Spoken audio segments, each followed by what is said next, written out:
the meteorologist who knew too much.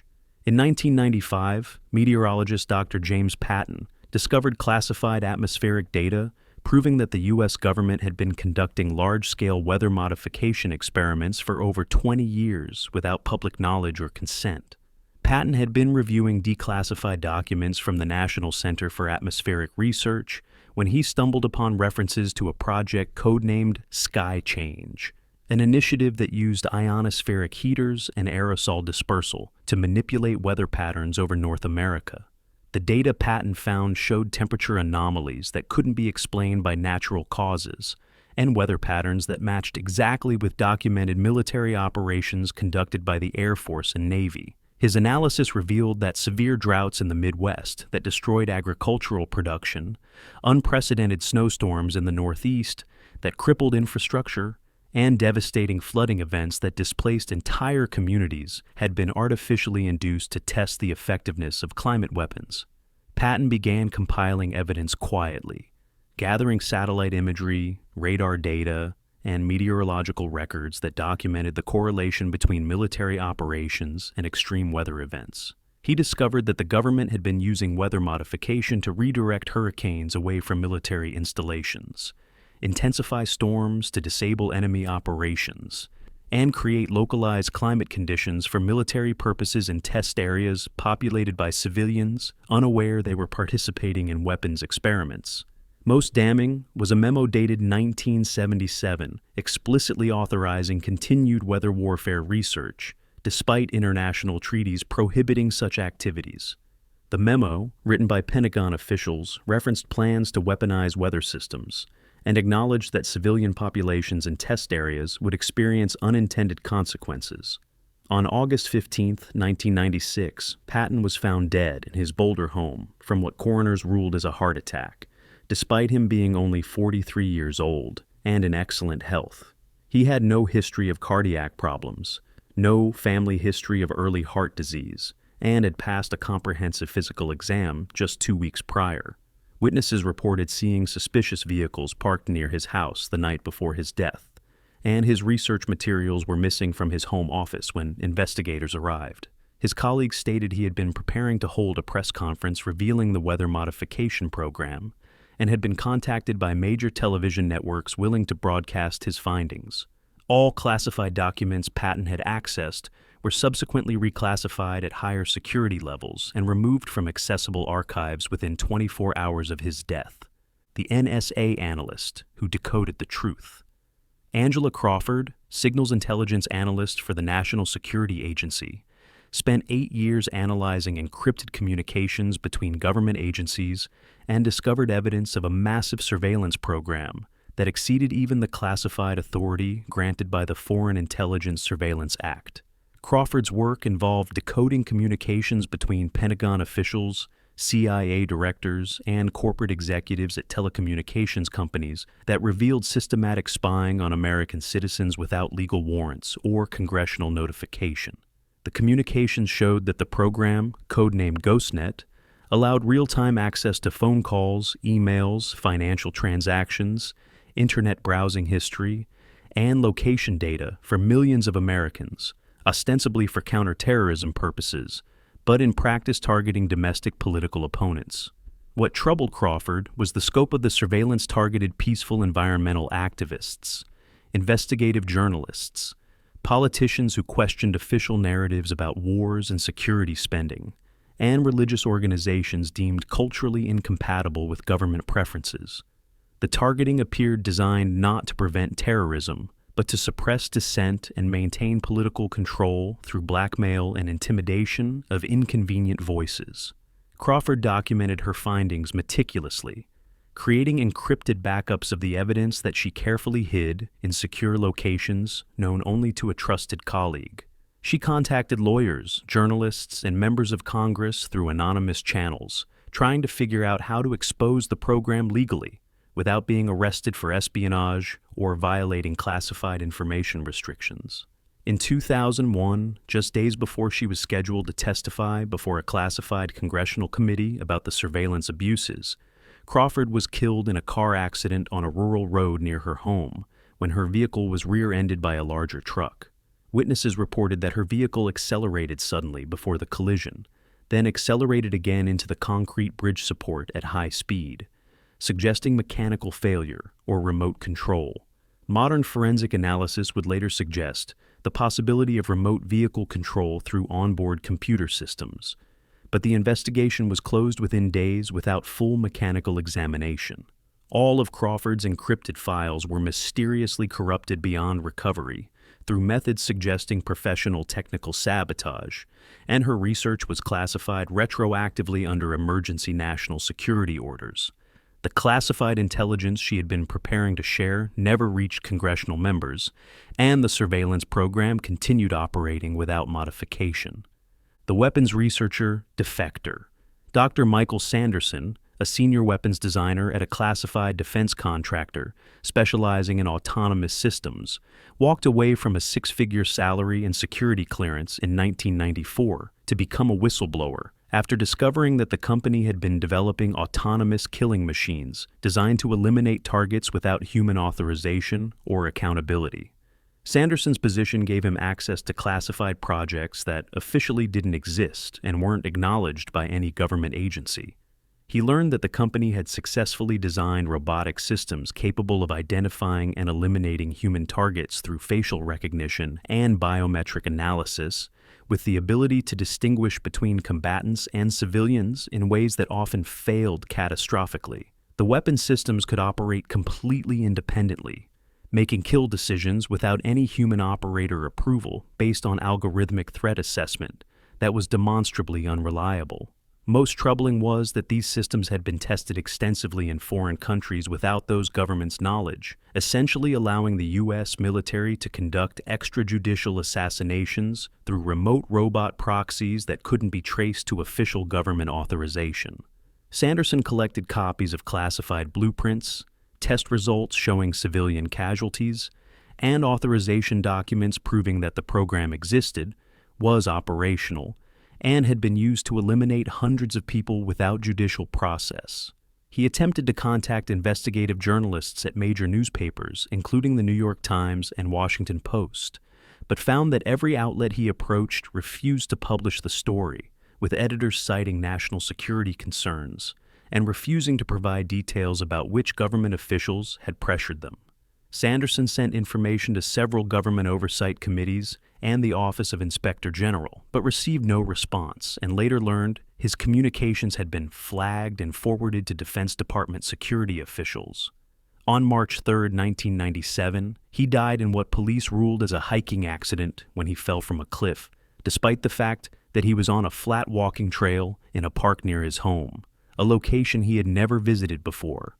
No witnesses were present at the remote location, and his body was found 3 days later after park rangers discovered his abandoned backpack. The classified materials Sanderson had been carrying in his backpack were never recovered despite extensive searches, and his contacts with journalists and oversight committees were subsequently classified under national security orders, preventing any public discussion of what he had attempted to reveal. The environmental scientists silenced. Dr. Helen Rodriguez documented that a major industrial corporation had been deliberately dumping toxic waste into groundwater supplies, serving over 2 million people across 3 states, and that government environmental protection agencies knew about the contamination but approved the dumping anyway in exchange for campaign contributions and consulting contracts for retiring officials. Rodriguez had spent 15 years studying aquifer contamination patterns in the Southwest, and her research led her to discover that contamination levels near a particular industrial facility were thousands of times higher than legal limits, with dangerous heavy metals and carcinogenic compounds appearing in testing. Most shocking was that water samples tested by EPA officials showed the exact same contamination levels that Rodriguez had measured, but the agency issued permits allowing continued dumping while classifying the health data and epidemiological studies showing elevated cancer rates. Rodriguez found internal EPA memos discussing how to downplay the contamination risk to avoid industry disruption and regulatory action that might affect corporate profitability.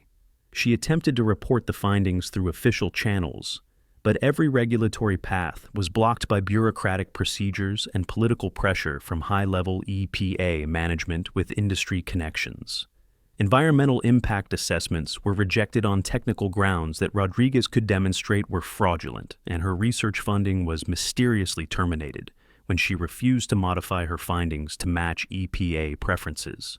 In desperation, she contacted local media outlets and scheduled a press conference to publicly reveal the contamination evidence and the federal government's complicity in allowing environmental poisoning. On May 19, 1998, Rodriguez died in her sleep from what medical examiners called respiratory failure and acute respiratory distress, despite her having no respiratory disease, no history of asthma or lung problems, and no health conditions that would explain sudden respiratory collapse. She died just hours before her scheduled press conference at the local community center. No autopsy was performed despite her family's repeated requests, and the coroner's office destroyed medical records from her death investigation within weeks under procedures claimed to be routine record management. All of her environmental research data, stored at her university office, was cleared out by federal agents claiming to act under Environmental Protection Authority, removing thousands of documents and hard drives.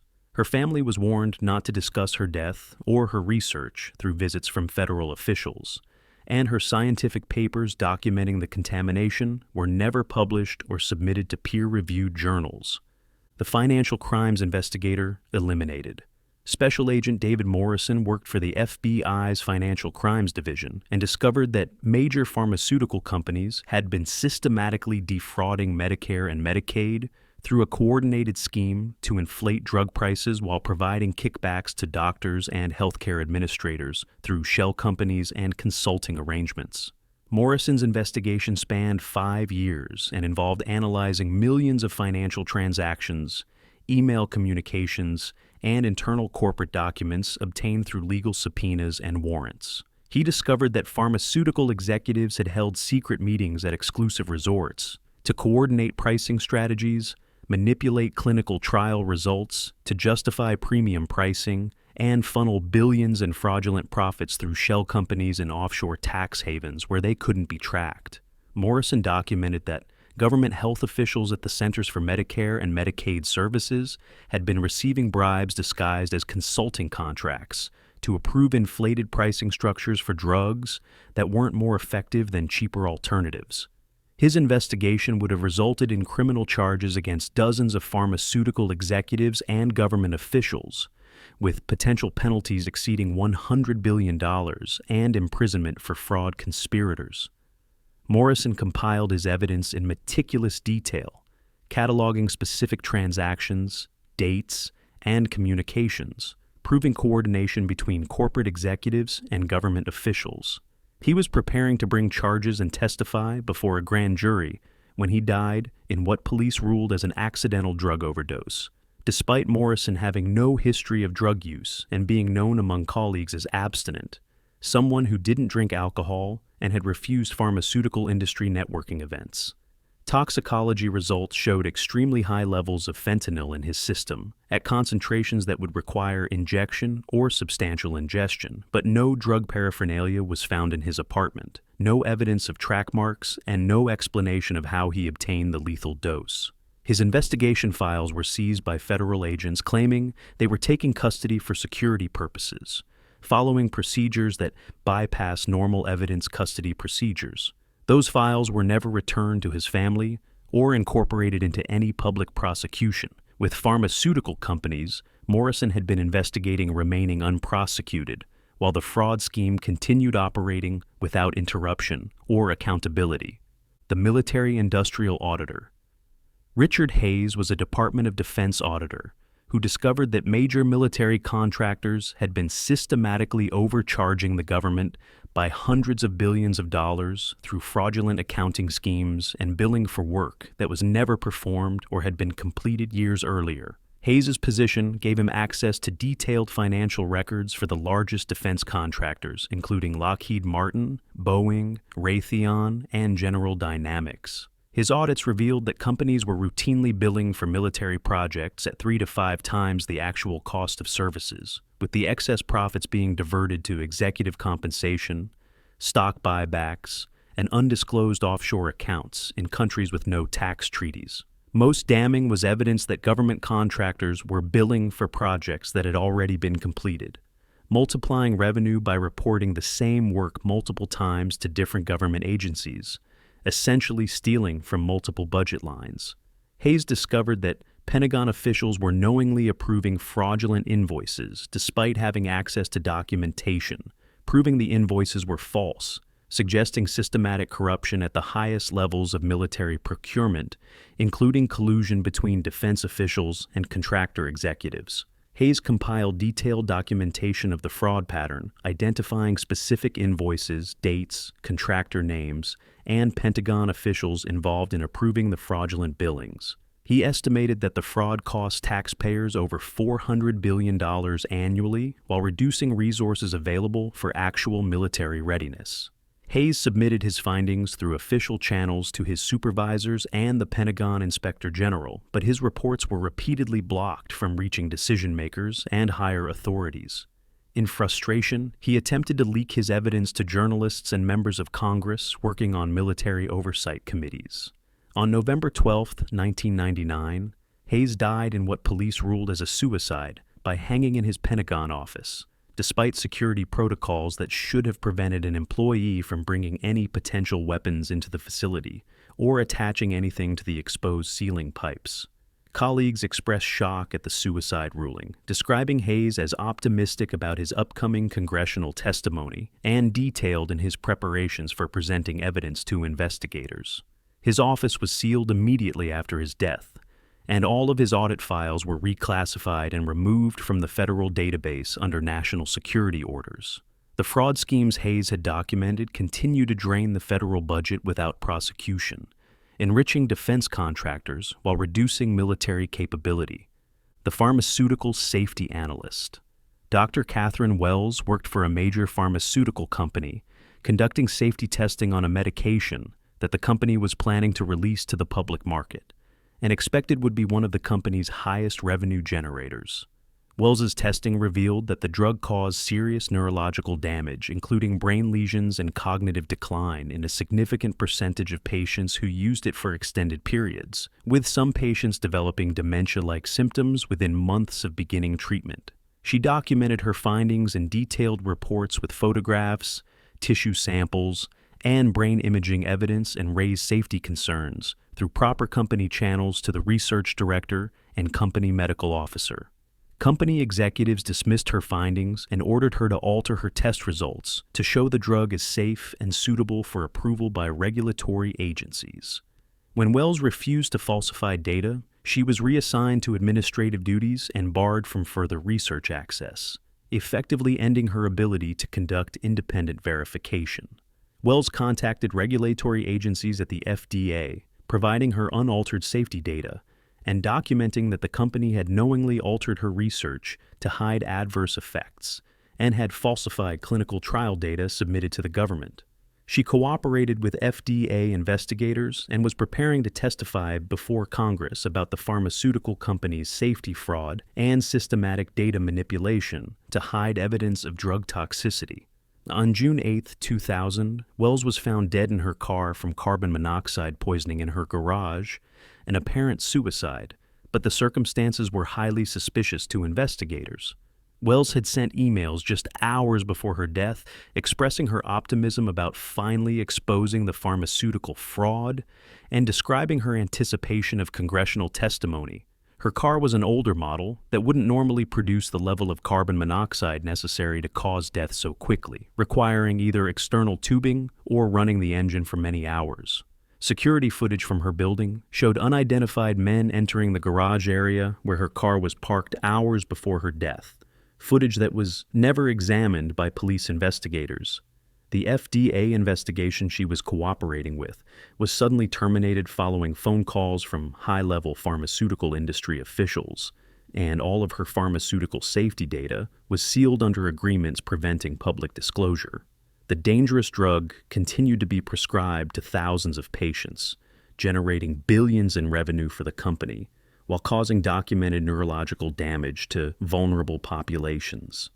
The intelligence community insider.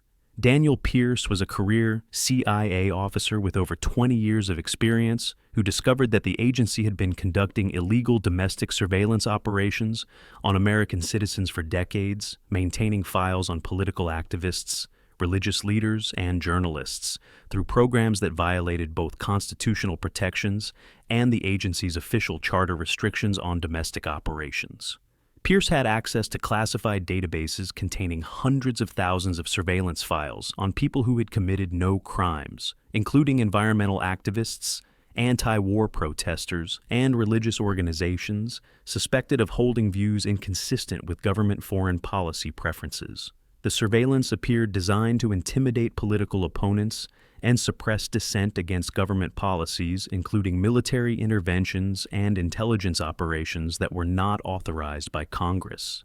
Pierce found evidence that the CIA had been working with telecommunications companies to monitor communications in real time, using the classified files to blackmail politicians into supporting agency-favored policies and appropriations by threatening to release sensitive personal information obtained through illegal surveillance. He documented the names of specific CIA officers conducting the operations, including senior management with knowledge of the programs, and identified the telecommunications companies providing the surveillance access through secret agreements never disclosed to Congress. Pierce contacted the Office of Inspector General, but was told that the surveillance programs had been authorized at the highest levels of government and therefore couldn't be investigated through normal channels.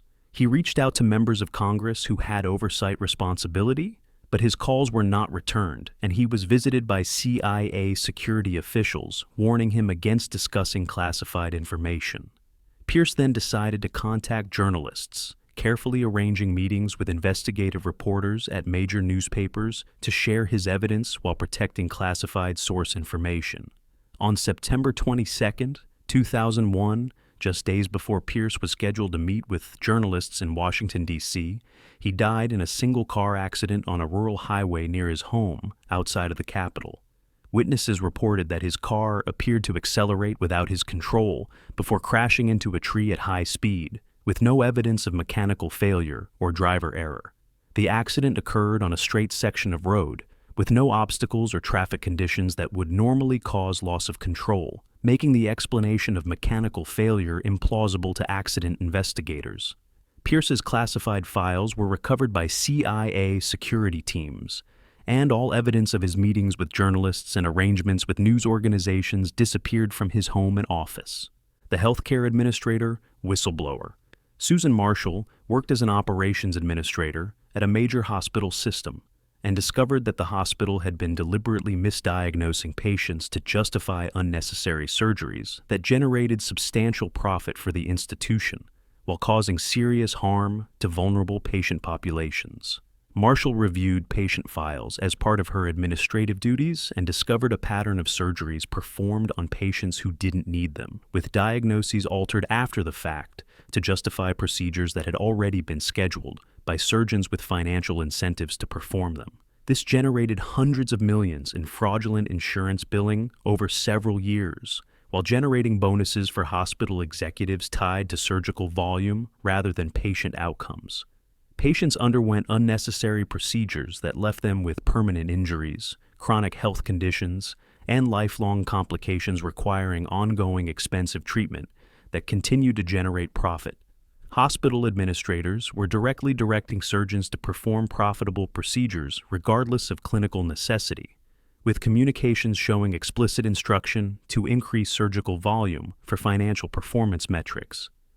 Marshall documented specific cases where perfectly healthy organs, including gallbladders, appendices, and reproductive organs, were removed, or unnecessary spinal surgeries were performed on vulnerable elderly populations and low-income patients who wouldn't understand medical terminology or know to question their physicians.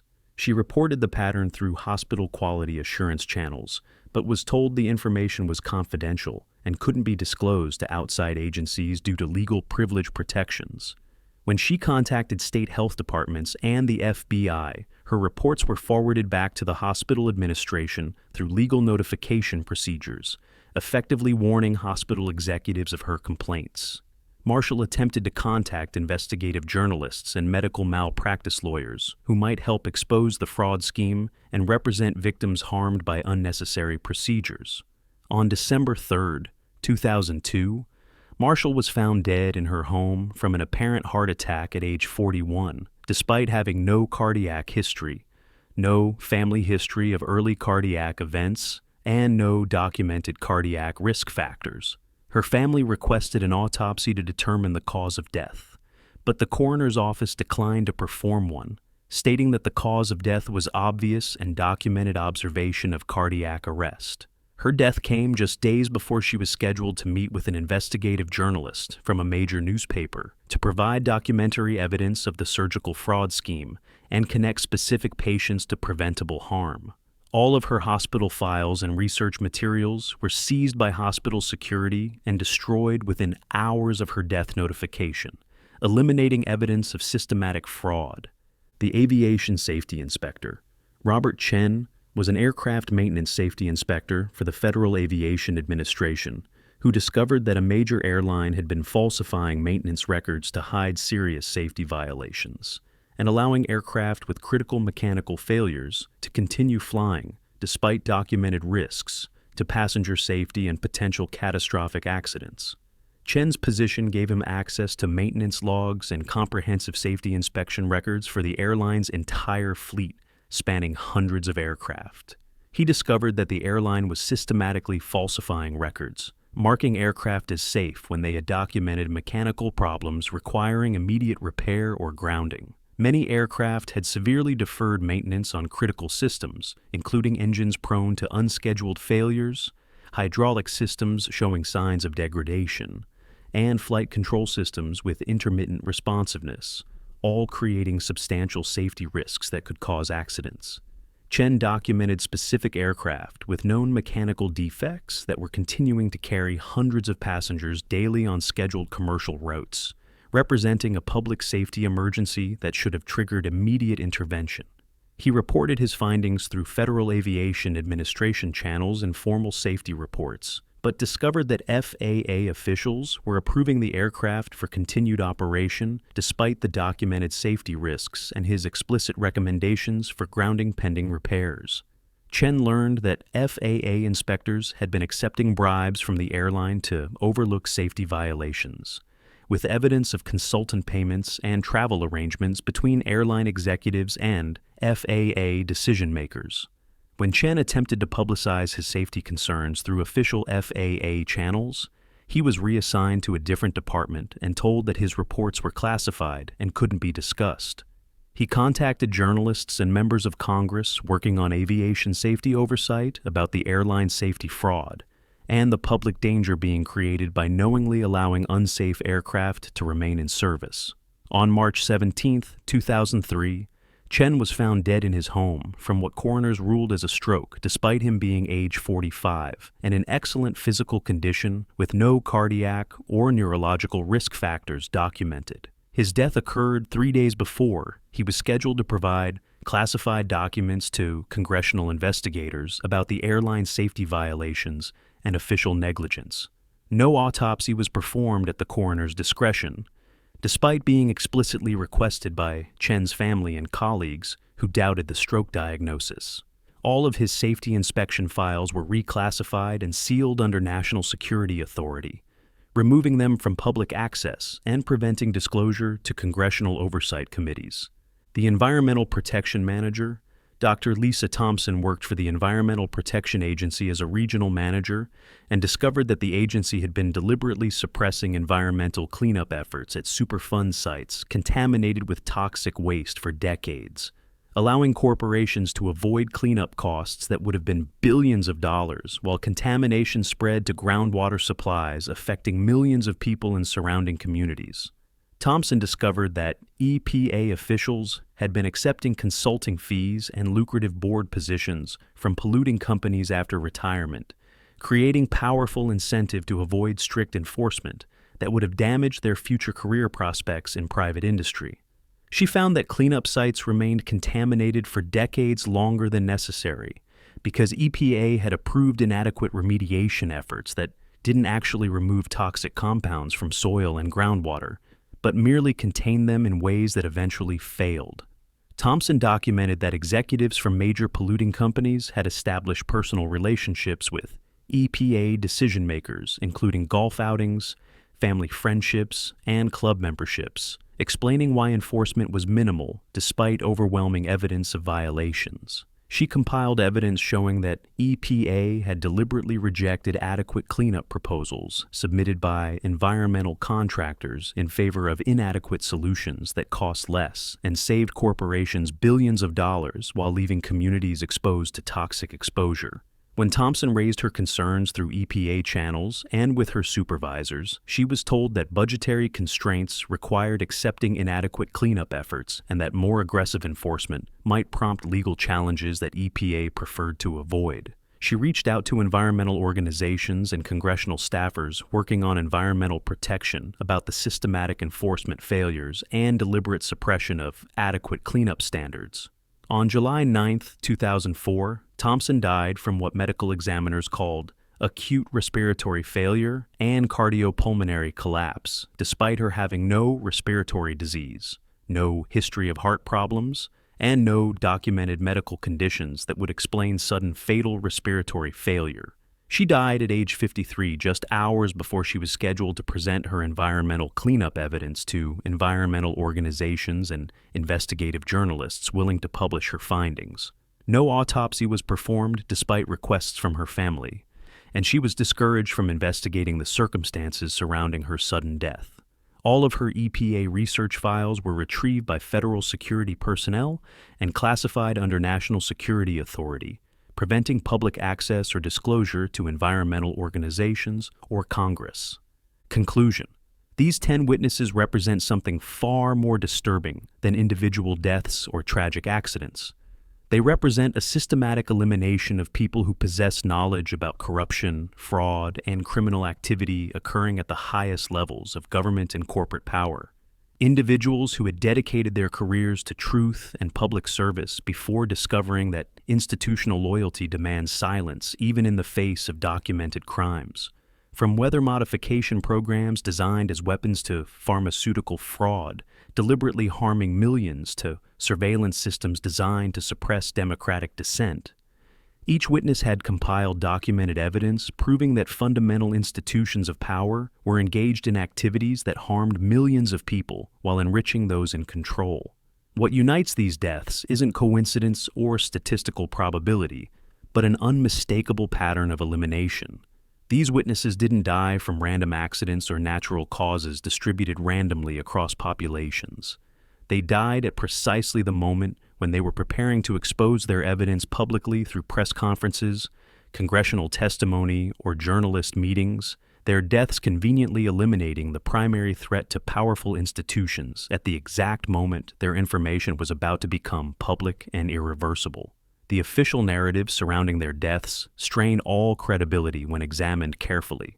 Heart attacks in perfectly healthy individuals in their 40s, with no cardiac risk factors, car crashes on straight roads where loss of control is implausible, suicides by hanging in secure facilities where access to materials should have been prevented, accidental falls from flat terrain.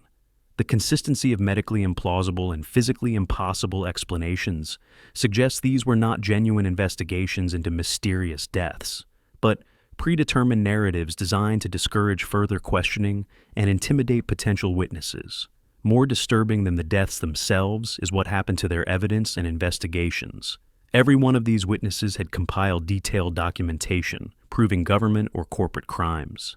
Every piece of evidence was seized, classified, or destroyed immediately after their deaths, with precision suggesting advanced planning. Congressional investigations they were preparing to support were mysteriously terminated. Journalists they had contacted never published their stories, despite having received documentary evidence. Lawsuits were dismissed on technical grounds. Regulatory agencies rejected their findings, despite overwhelming documentation. It's as if their deaths sent a message that would echo through every government agency and corporate boardroom. Challenging the system at the highest levels has consequences. These witnesses learned too late that truth-telling about institutional crimes doesn't lead to investigations and justice. It leads to elimination. Perhaps most troubling is what their deaths reveal about institutional control over information and the mechanisms for suppressing inconvenient truth. These weren't remote figures or conspiracy theorists making wild claims without evidence. These were government employees with security clearances, corporate insiders with access to proprietary systems, scientific researchers with peer-reviewed credentials and documented evidence proving their claims. They had access to classified systems and archives, intimate knowledge of institutional operations and decision-making, and evidence that could have triggered major prosecutions and permanent changes to systems of power.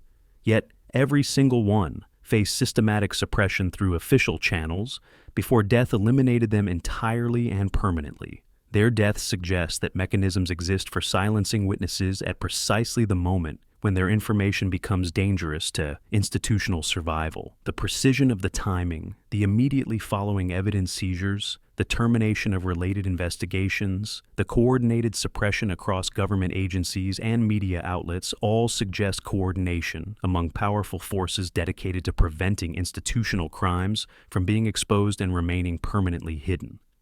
These 10 deaths are not statistical anomalies or unfortunate coincidences. They represent visible symptoms of a much larger pattern where inconvenient witnesses regularly disappear, taking their knowledge with them into graves that remain permanently sealed from public examination and accountability. The official system claims to operate on truth and justice and democratic principles of transparency and accountability. But these cases document something fundamentally different, operating in the shadows. Truth-telling about powerful institutions doesn't lead to reform and accountability and institutional change. It leads directly to elimination by forces with the power to make inconvenient people vanish before their evidence becomes public and irreversible. What these 10 cases prove is that in institutions of power, institutional loyalty and secrecy are valued far more than individual conscience or public service. These witnesses chose accountability and truth over institutional loyalty, and they paid the ultimate price for that choice. Their deaths were not accidents or suicides or natural events. Their deaths were eliminations designed to protect systems of fraud, corruption, and deception that continue to harm millions of people who never learn the truth about what happened or why.